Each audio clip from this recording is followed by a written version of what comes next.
I'd like to ask if there's any disclosure of pecuniary interest for the Parks and Recreation Advisory Committee meeting.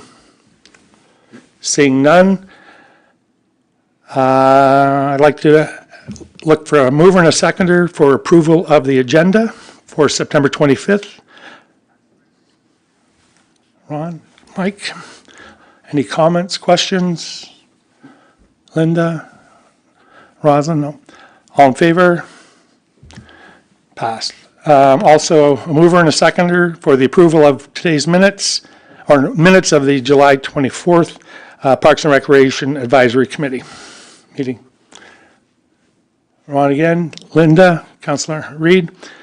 All in favor, any comments on that? No, nothing.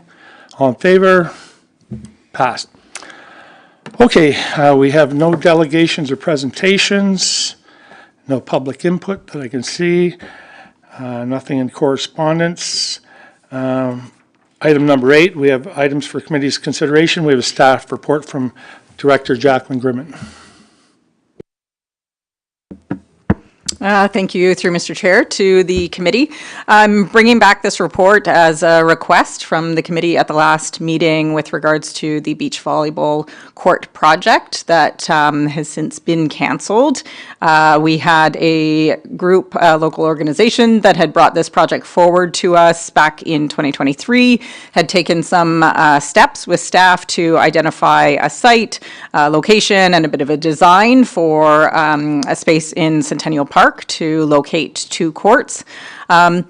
Unfortunately, situations have changed for that particular group in terms of their resourcing and ability to move this project forward, and so they have had to pull back and cancel that at the current time. So I know the committee was interested in understanding what the details of that project would be should the city wish to consider taking that on themselves. So in the report, you'll see some information with regards to some of the questions that were asked at the last committee meeting, how long a project like that would take. I did attach the map where we had identified the location of the courts in Centennial Park, as well as what we had anticipated at that time as the projected capital costs, and as well the annual operating costs that would go along with that.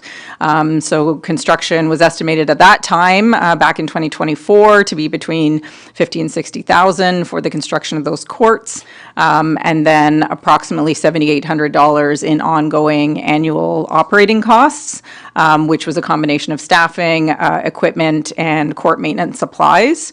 So currently, just to remind the committee, there are no capital or operating budgets assigned to a beach volleyball court project, because this was something that a local group and organization was going to take on and fundraise for fully. So at this time, we don't have any direction to proceed. Should that be the desire of the committee, we would just require direction and a motion to explore that further, and then to take that on to council. We also did a bit of a scan to see if there was any provincial or federal funding available right now for a project of this nature. Currently, there is not. The recreation funding that had been available about a year ago is closed. We do understand that at some point in the future there will be another intake of that project funding, but the ministry has not released any further details about when that might be coming. Any questions, first of all, around the Councillor Cotsvos? Thank you. Should another group decide to take this on, can they safely assume, regardless of inflation, that the price is cut in half? Should they only want to do one volleyball court, or was there a bit of a discount because we're doing multiple courts?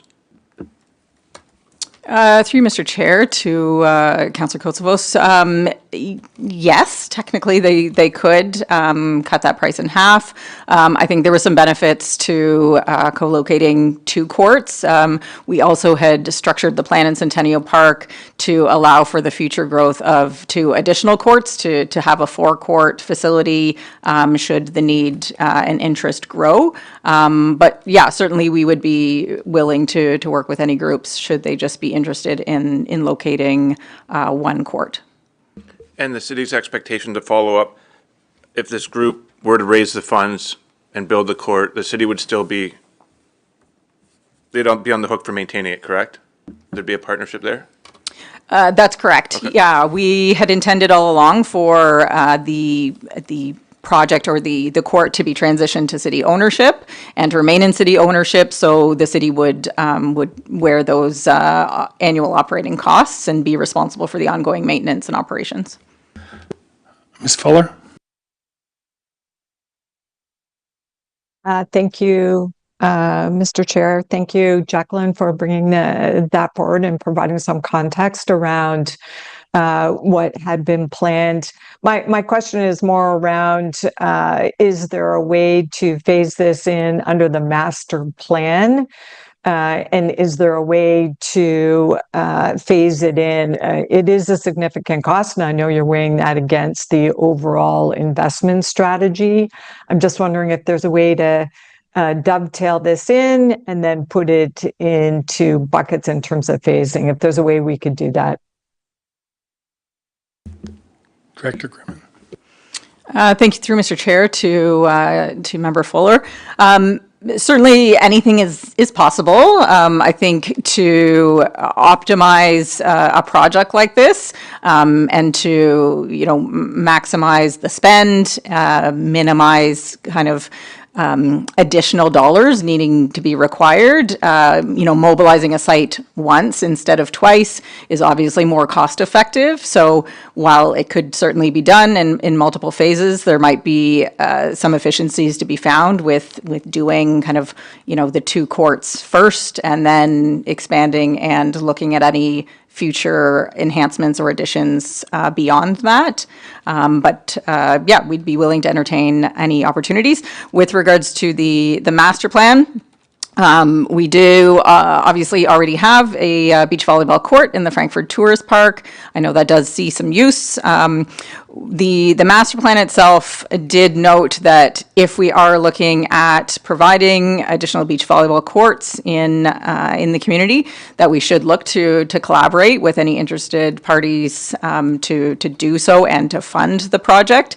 So it would be considered a more of a nice to have than a need to have, as was identified in the plan. So not necessarily required in terms of growth and interest from local organizations to continue to provide some revenue generating as a result. That would be fairly minimal.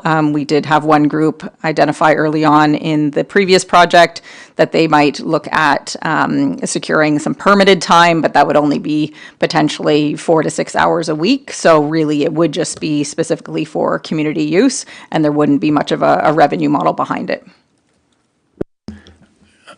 Councillor Reid? Thank you very much. I'm wondering if it's worthwhile putting some feelers out to see if there is a group that would like to be interested in fundraising for the beach volleyball courts. As you are well aware, most of you and a co-partner of mine, we fundraised to build the Frankfurt Splash Pad, the Frankfurt Skate Park, and the library furnishings. We were private groups. The city offered us assistance, which we gratefully accepted, but we did a lot of applying for grants and funding from other sources. And we were totally a private group. We were just a small group of perhaps 5 people. So I wondered if we can somehow reach out to a group that might be very, very interested in, because beach volleyball is near and dear to their hearts. I wonder if that's a possibility. Director Grimmin. Thank you, through you, Mr. Chair, to Councillor Reid. Certainly, if the committee has any groups in particular in mind, I have maybe 2 or 3 off the top of my head that I think might be a good fit. Again, I wouldn't want to name them and commit them in any capacity, but I'd be happy to make any contact with any local organizations or individuals that the committee might feel could be a good fit for a project like this. So perhaps we could take this conversation offline after the committee meeting, and I'd be happy to put an email out to the members of the group, and then they could respond and provide me any contacts that they may have to follow up on. Thank you. That sounds like a great idea. I know there's people out there that want to fundraise for things and to help build the community, make it stronger, make it for them. That's why I did it years ago. Thank you. Any other questions here? I have a couple of questions. The funding grants last year, there were 2 levels or 2 different categories, I guess, or 3 categories. Talking about the break wall we went after, which is part of that fund, then also for facilities or whatever. This would have applied, we could have applied through one of those grant structures, I think. My funding streams. Through you, Mr. Chair, that's correct. There were 2 streams to that funding. One was for repair and rehabilitation projects. The other one was for new construction or new builds of either park or facility projects. So I'm not sure if that's going to be the same structure moving forward. I know the ministry has had some changes, and the Ministry of Sport now has assumed that that funding stream. But we're certainly staying on top of any updates that come available, and we'll share those out to the committee as we receive them. Second question, related to that, can you submit 2 different applications for that fund? Let's say we somehow put a request for volleyball and another pickleball setting or something. Can you do that, or does it all have to come under one umbrella? It was last time. Through Mr. Chair, my understanding was that there could only be 1 application per applicant. My understanding also, we have a lot of conversations with the ministries about funding, but in this one in particular, they did have certain regional and provincial priorities that they wanted the projects to kind of hit as targets. So that plays into it as well. So depending on what the flavor of the day is, those different projects might be better positioned for funding. So we do try to line those up based on feedback from our ministry reps, just to make sure we have a project that's positioned the best we can for funding. So yeah, certainly we'll keep a close eye on it and report back with any details as they develop. Councillor Reid. Further to the funding issue too, they're quite often a smaller group, not connected with the city, other than the city backing a beach volleyball court, but a group of people can apply for funding and receive funding, whereas the city cannot apply to that foundation or that to get funding. So there's always that with having something that's not affiliated, other than support-wise, from the city. I know when we were able to, I'm not going to name the foundations that we applied to, but we were eligible to do that because we were a local group trying to accomplish something, and we were eligible to do a project, whereas the city could not have applied for those fundings. Yes. Through Mr. Chair, to Councillor Reid's point, yes, she's correct that in some cases there are funding streams that are available or funding through particular organizations that are specific to registered charities or charitable organizations that have that status that the city might not have. The grant that we applied through the ministry, obviously we were eligible as the municipality for, but yes, to Councillor Reid's point, there might be other funding opportunities that come up that groups outside of the city would be better positioned to go after and to submit application for. With certainly with the city supporting, we very often provide letters of support to external agencies and individuals that are applying for funding to show our support for certain projects. So that's always an option as well. Mayor Harrison, do you want to chime in on this conversation? Sorry, I'm late, but I was at the Museum of Natural History with the MPP Alsop and the minister, and obviously the same as everybody else. There's all kinds of work to do, but we're just always short of money. But good meeting, and yeah, some unbelievable projects that they have completed, and you'll have to bring me up to date, up to speed on what you're absolutely talking about. We're talking about the beach volleyball Yeah. court, the group that was interested, is no longer Yeah. viable, I guess, and we're just looking at next steps, I guess.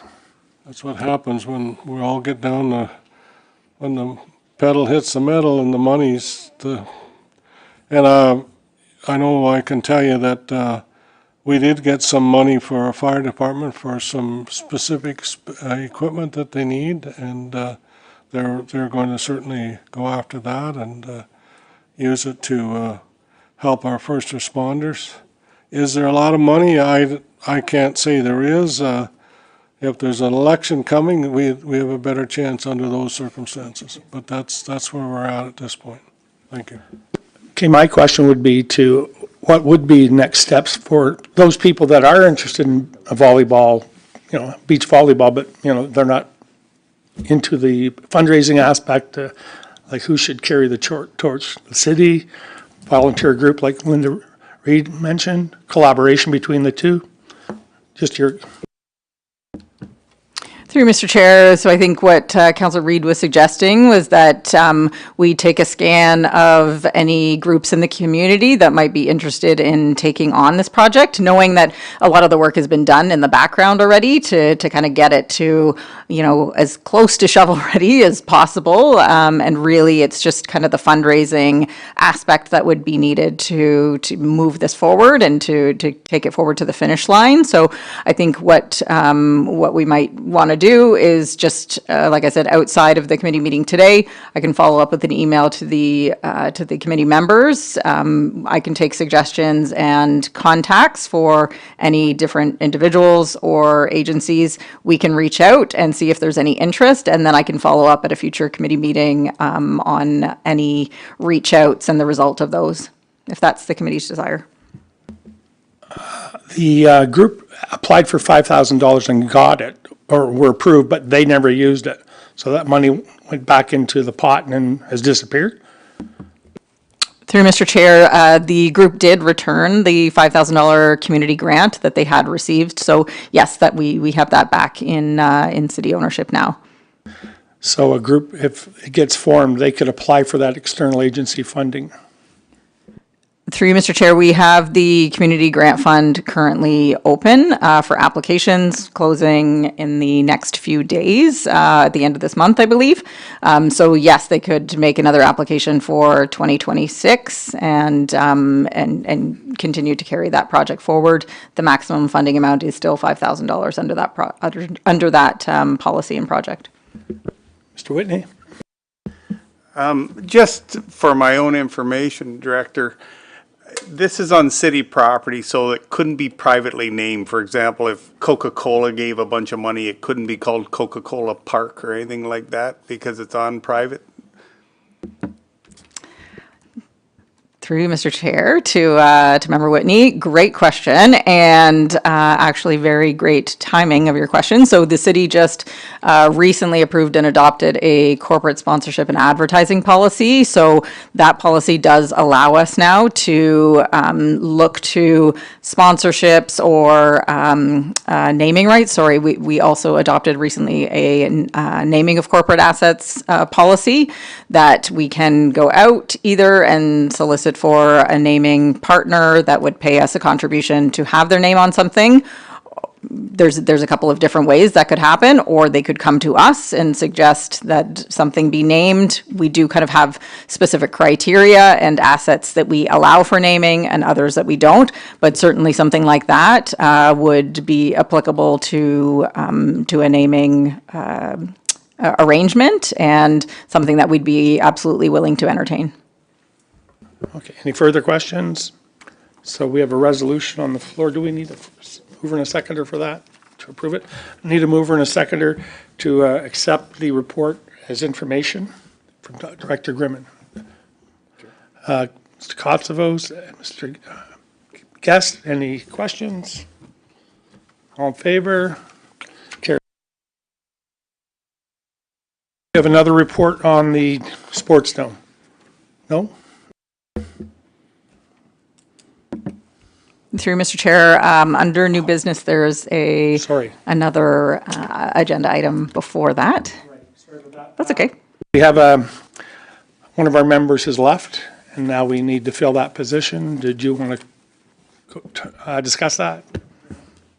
Thank you, through Mr. Chair. We did have a resignation of one of the members of the committee, so we are moving into recruitment since we do have some time left in the term of this council term and with this committee, and would love to get an active member of the community that's willing to fill that vacancy. So we will be doing an active recruitment campaign that will begin October 6th and go till October 20th. So you'll see different communications out about that. We will be accepting those applications, and then those will move forward for council's review and approval, and then that'll come back to a future meeting. I believe the next meeting of this committee is in November, so I think it would be hopeful that we'd have a new member in place at that time. So I just wanted to make the committee aware of that, and if you've got anybody in mind that you want to suggest, they can apply through that recruitment process that will begin on the 6th of October. Any questions, comments? Nothing? Okay, that's a quick meeting. We need, yes.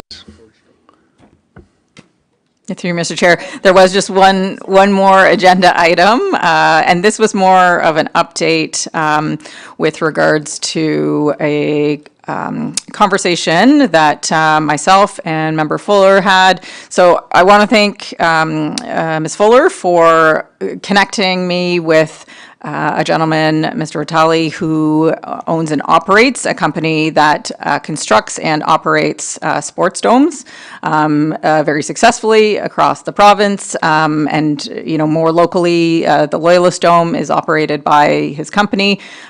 He's also currently undertaking some projects with the City of Mississauga and with Downsview Park, among many others. Yeah, certainly was a great introductory conversation to explore the business of sports domes and any interest for the city to take on a sports dome project. The Parks and Rec Master Plan does speak about the potential for sports domes as an enhanced level of service if we were to take interest in adding an artificial turf field to any area of the city. I know we've certainly seen more requests kind of coming as a result of Loyalist College taking time back for their own use at the sports dome that we have here in the region. I know it's just across our border in Belleville, but certainly gets well used by a lot of the local clubs in Quinte West. And the college is kind of pulling back a lot of that time from the community for college use, understandably, but that does seemingly leave a bit of a gap. And so just kind of wanted to make the committee aware of the conversation that Ms. Fuller and I had that was very exploratory in nature. And if the committee has any interest in moving forward to learn more about what a sports dome project could look like for the community, I would just require direction to bring back a report to a future meeting.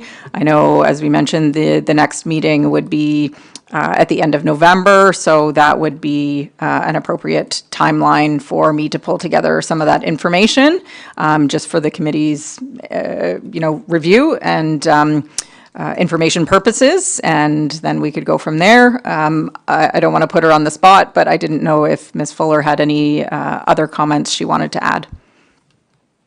Rosa? Thank you. Yeah, thank you for that introduction, and you provided the perfect overview. The conversation was definitely introductory and more an information gathering session. I had hoped at that introductory section that would tie into anything that we are looking at from a master plan point of view and provide a detailed layout. Anything further? No? A couple things about the domes. They can be a temporary structure, correct? Versus like Loyalist is almost a permanent thing.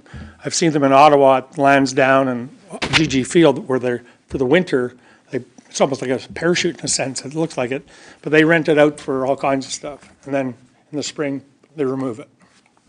Through Mr. Chair, that's correct. There are both seasonal or more permanent structured domes. Certainly pros and cons to both those. I think there's lots of different models across the province of both of those types of domes operating successfully and for different reasons and purposes. So again, if that's information that the committee is interested in, that would certainly be information I would include in a follow-up report if that's the committee's desire.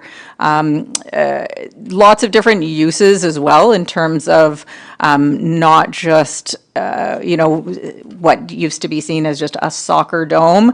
Lots of domes now have moved to multi-purpose use, so different court spaces within them, as well as potential indoor walking space. I know indoor walking was one of the highest things that we heard out of the Parks and Recreation Master Plan is the community's desire to have indoor walking space, especially in the colder weather months. So again, could be something that we explore if the committee is interested in an information report to come back at a future meeting. Through you, Mr. Chair, I'd make the motion. Yep. I'll Make the second the motion. We get motion. a comprehensive report on all possible uses of a dome in the city of Quinte West. Seconder? All in favor? Any comments on that? One question. One question. In addition to the comprehensive report, would it also look at possible locations or just cost? 'Cause I'd be curious the possible locations as well. Through Mr. Chair to Councillor Kosovos, I can certainly include some of that information.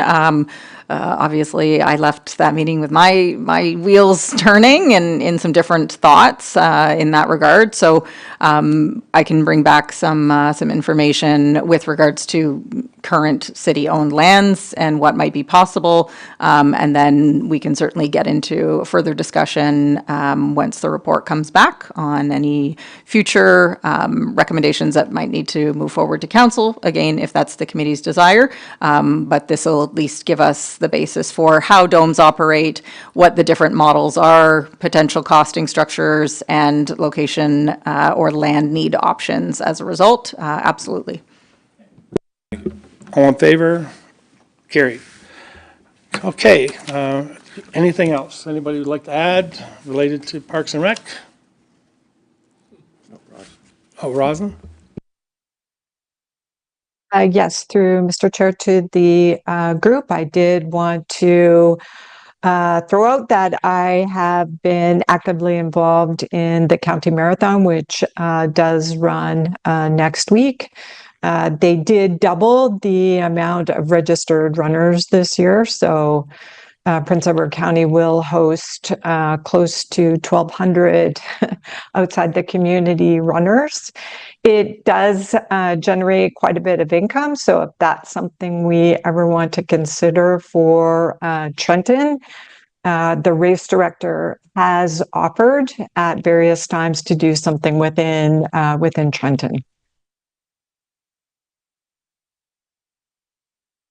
That's impressive. Oh, totally. Wow. Totally. How long has that been running? This is its 22nd year, Jeepers. but the second year under Brian McLean. This is his last year. We had 700 runners, and we've doubled the amount this year under his leadership. Yeah. Okay. Anything further? We need two for adjournment. Mayor Harrison, Mr. Best.